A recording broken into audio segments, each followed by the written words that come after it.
The Gambia is a country of Western Africa. Its long, narrow shape is the result of a long colonial rivalry between France and Great Britain. During the 19th century, both those countries struggled to control a large section of territory at the western bulge of Africa. In the late 1890s, the French incorporated the territory that would become Senegal into French West Africa. The British claimed a relatively narrow strip of land cut in two by the Gambia River and named the colony for the river. Although it previously had been administered as a colony in conjunction with Sierra Leone, the Gambia became an official British protectorate in 1894. It remained under British control until 1965, when it won its independence. Area 4,491 square miles, 11,632 square kilometers. Population 2020 est. 2,229,000. The Gambia extends inland for about 295 miles, 475 kilometers, and ranges from 15 to 30 miles, 24 to 48 kilometers in width. Except for its short coastline on the Atlantic Ocean, the Gambia is completely surrounded by Senegal. The capital of the Gambia is Banjul. Land and climate: most of the Gambia is flat, with low plateaus covering much of the country. Sand cliffs are found in the west, near the Atlantic Ocean, while swamps are located along the winding Gambia River.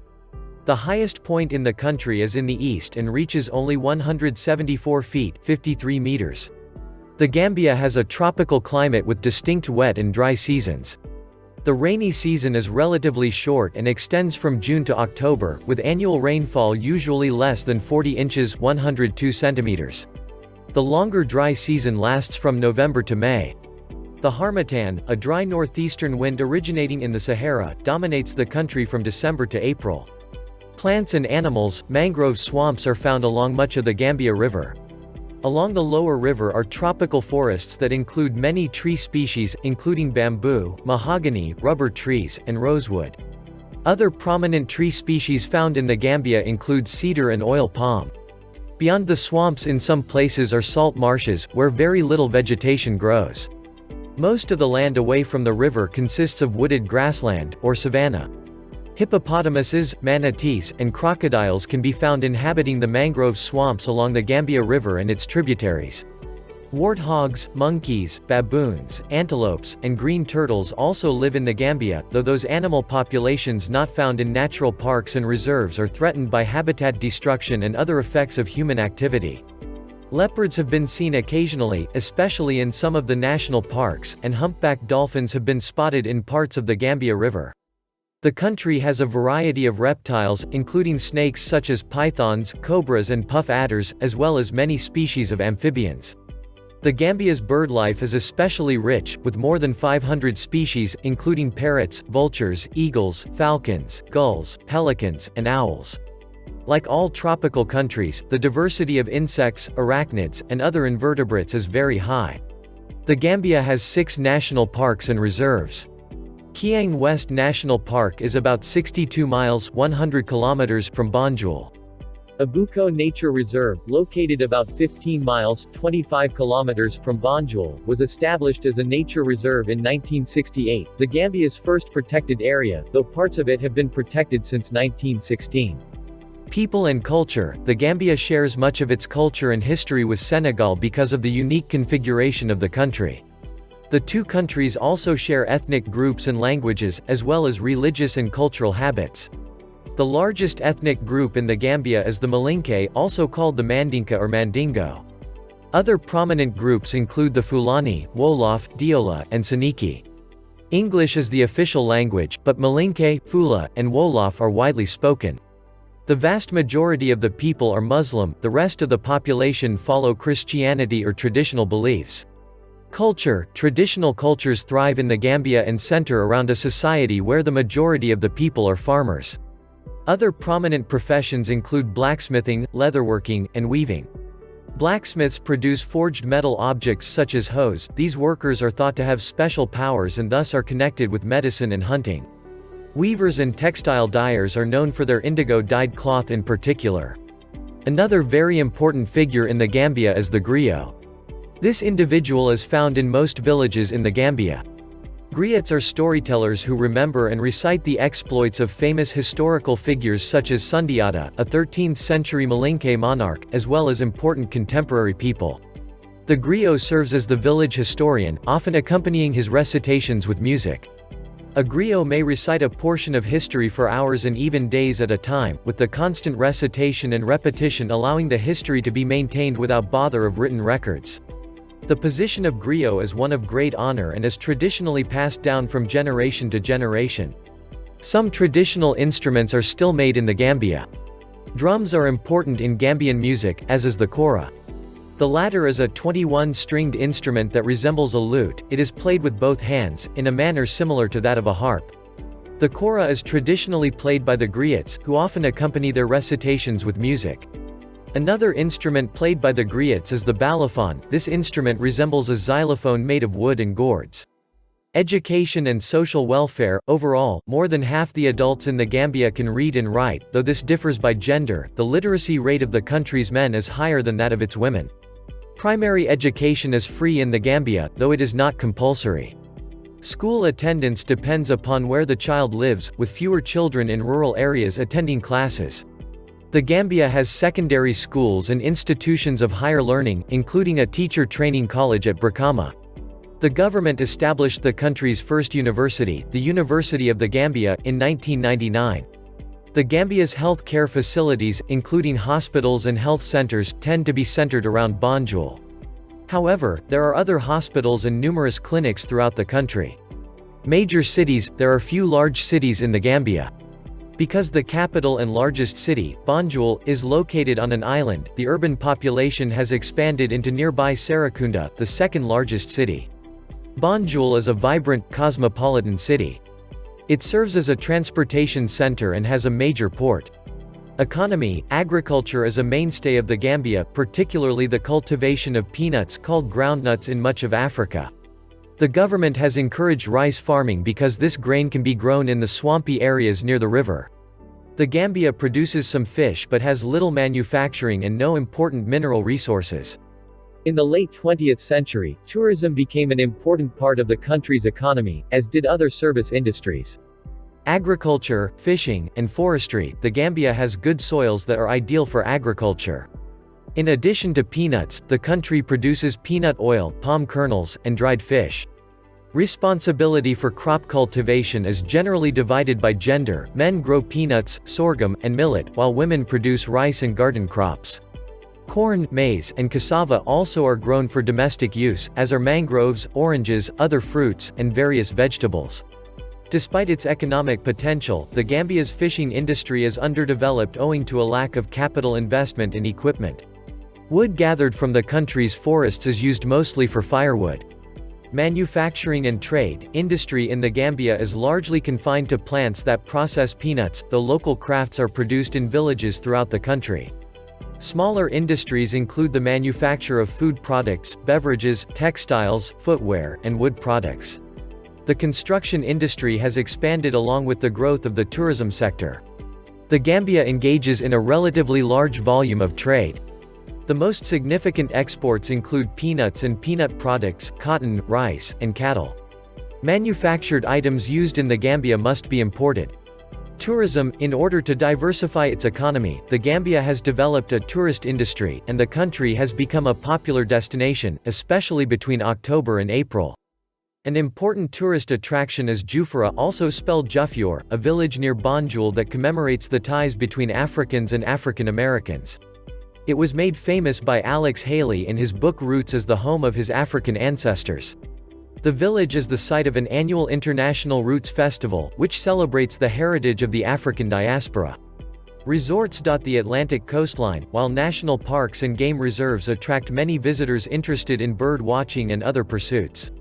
Banjul offers visitors a range of activities, from viewing wares at the lively marketplaces to strolling through the country's National Museum, a repository of historical and archaeological texts and displays.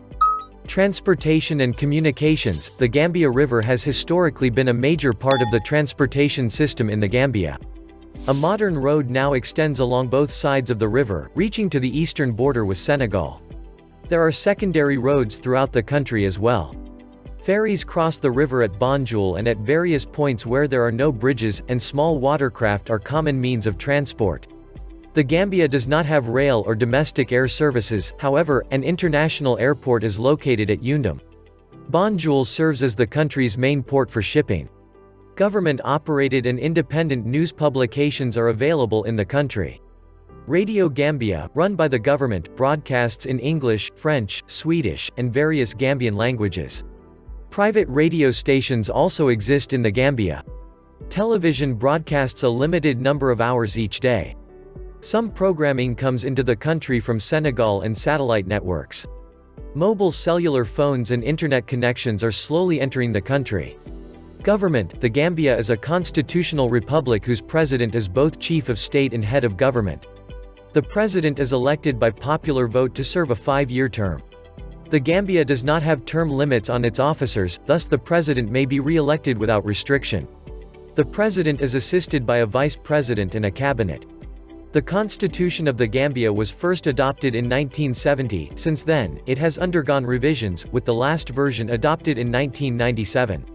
The legislative body of the Gambian government is the National Assembly, which has 53 members, 48 elected from the country's district divisions and 5 appointed by the president. The president appoints the vice president and the cabinet members from the elected members of the National Assembly. The highest court is the Supreme Court. There is also a Sharia court, which hears cases on Islamic customs and traditions. History: the area that is now the Gambia has been inhabited since ancient times, though archaeological records are scant. The region was mentioned in the records of Hanno the Carthaginian, who spotted it during his voyage to West Africa in 470 BC. It was known as Senegambia and included what is modern-day Senegal. Senegambia's location on the fringes of the Ghana Empire allowed easy invasion and settlement by neighboring peoples by the 5th or 6th century. By the 14th century, however, Senegambia was encompassed by the vast Mali Empire, though the empire's influence began to diminish by the mid-15th century. The Malinke people, who were part of the Mali Empire, established a kingdom in Senegambia, bringing with them the Islam religion that had been prominent in Mali. The Malinke kingdom did not fully develop until the 19th century, however. The Wolof, who came from an area that was part of the Songhai Empire, also established a presence in Senegambia around the same time. European presence in the Gambia: the first Europeans appeared in the region in the mid-1400s, when Prince Henry of Portugal sent Venetian navigator Alvise Cadamosto to explore the region. Trading stations were soon established, though the Portuguese did not set up permanent colonies. By the early 16th century, they had turned their attention to establishing settlements in Brazil. There they found a previously unknown resource, a protein-rich legume they called groundnuts, or peanuts, which they brought back to Europe and eventually introduced into Africa. The Portuguese needed laborers to build their New World settlements, and they met this demand by developing a large trade in slaves, who were obtained from the Senegambia region. By the mid-16th century, the Portuguese were competing with British slave traders. By the close of the century, the Portuguese were forced out of the region by the British and the French. These two European powers were to compete for control of Senegambia for the next 200 years. The first European settlement in the Senegambia region was established on James Island in 1651 by German settlers. Their time in Senegambia was relatively short-lived, however.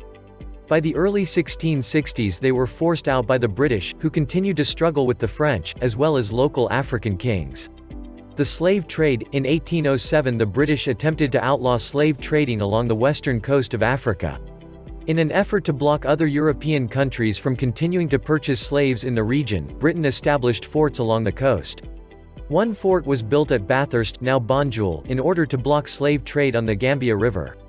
Another fort was established on James Island, which had been a key post for slave trading. The colonial period: the rivalry between the British and the French over control of Senegambia escalated during the early 19th century. The Industrial Revolution in Europe had created an increased demand for lubricating oils for the new machinery being developed there. Vegetable-based oils also were needed for the production of soap and for cooking. French representatives in Senegambia began to encourage the cultivation of peanuts, which were relatively cheap to grow and to process into oil for export. The British preferred palm oil as an industrial lubricant, and thus focused on oil products made from palm nuts. Because peanuts and palm require very different habitats and conditions for growth, peanuts are cultivated in dry savanna, while palm grows in moister grasslands and forests. This directed the pattern of subsequent British and French settlements. The relatively greater success of peanut production enabled France to expand its settlements, and thus its quest for regional control, to other coastal areas in West Africa. The issue was finally resolved in 1889 when the British and the French agreed to separate the region into two parts. Borders were redrawn so that Britain received possession of the area surrounding the Gambia River. France assumed formal control of the rest of the territory, modern-day Senegal, and incorporated it into French West Africa. In 1894, Britain formally declared a protectorate over the outer portion of its territory, though Bathurst and the surrounding area were governed as a colony. Slavery continued in parts of the region but was completely abolished in 1906. The British ruled the Gambia indirectly through African chiefs who were given power after the British divided the country into 35 chiefdoms. Although pressure was put on the British to grant independence to the region, the movement for self-rule was not very strong until 1960. Independence was finally granted on February 18, 1965. In September of that year, the Gambia became a member of the United Nations. In 1970, the Gambia joined the British Commonwealth as an independent republic. Prior to independence, the Gambia had achieved some degree of self-rule. The colonial government had been administered by Dada Kairaba Jawara, a former veterinarian who entered political life in 1960. He served as Premier of the Gambia between 1962 and 1965 and upon independence became Prime Minister. When the Gambia became a republic in 1970, Jawara took office as president. He was re-elected for 5 consecutive terms, surviving an attempted coup in 1981. Jawara was knighted in 1966 by Britain's Queen Elizabeth II. In 1965, the Gambia and Senegal agreed to cooperate on matters of defense, foreign policy, and economic development. A confederation between the two countries was formed in 1982, but it was dissolved in 1989. A military coup led by Captain Yahya Jammeh deposed Jawara's government in 1994. Jammeh retired from the military and won the 1996 presidential election. His election and the subsequent government returned stability to the Gambia and bolstered its flagging tourism industry. However, Jammeh's rule became increasingly authoritative and corrupt. His government restricted media freedoms and committed an increasing number of human rights abuses. Still, Jammeh was re-elected in 2001, 2006, and 2011. Jammeh withdrew the Gambia from some international bodies, including the Commonwealth in 2013 and the International Criminal Court in 2016. In late 2015 he declared the Gambia to be an Islamic republic, though he did not change the country's constitution, which states that the country is a secular republic. In a surprising turn of events, Jammeh lost the 2016 presidential election to Adama Barrow, who had won the support of several opposition groups.